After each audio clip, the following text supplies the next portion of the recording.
Here's a highlight from a recent episode of Booked on Rock. Bradley Morgan is the author of Frank Zappa's America, the PMRC. Talk about the Parents Music Resource Center. What was their mission and how did Frank Zappa respond?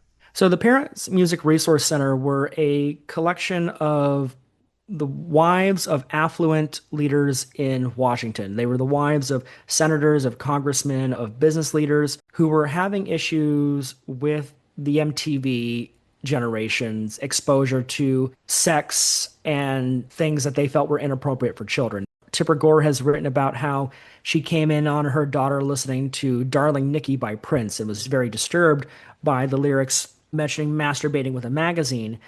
And so they had took their Christmas card list and just collectively put it together to create this mailing list of people they could contact who might be sympathetic to their goals in limiting the access that children could have to content that they deemed to be not acceptable. And they kind of positioned themselves to say, we want to have a rating system for music that movies have. If movies have ratings, why can't music have ratings? But there's a lot of issue with that. First, there's the commercial response that as albums were being targeted for potential labeling, there were threats to companies that sold those albums. There's a report that I talk about in the book how Camelot Music had received a letter from the owner of the mall that they were in that if you sell these records, we're going to cut your lease. So there was that impact that it had on the commercial aspect, but also on the artistic aspect was that it created a freezing effect for artists and the ideas that they wanted to communicate. And Frank, in his testimony, says effectively that an actor is not judged really by the role that they take. No one thinks that someone that they're seeing on the movie screen, they're not thinking that's that person. But when they're listening to the album, there's kind of a different thing that's happening.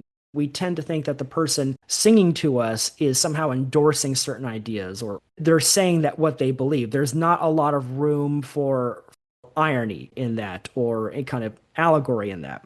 So Zappa's response to this was to address potential censorship issues with the impact that could have on artists, which has been the largest aspect of his legacy regarding the PMRC.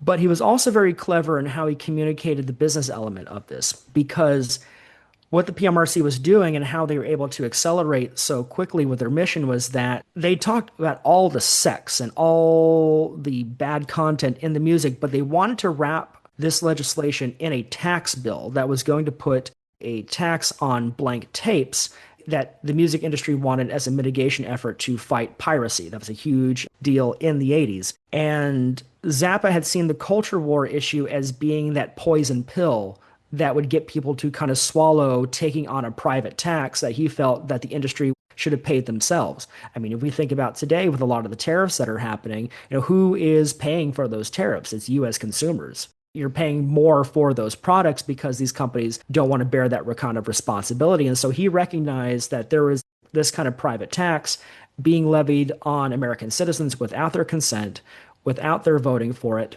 And that was really at the heart of what his argument was. And he was right to do it because the PMRC was very limited in their scope and focus. They were only targeting rock and pop music. In the book, I talk about how a lot of representatives in the music industry and Zappa identified that no one in country music was being targeted. And it was no coincidence that one of the Senate leaders who was at the PMRC was Al Gore, who was the senator of Tennessee, and whose wife, Tipper Gore, was one of the leaders of the PMRC. I wonder how much these politicians were aware of how intelligent Frank Zappa was. I wonder if they even realized what they were going up against. I don't think they had any clue.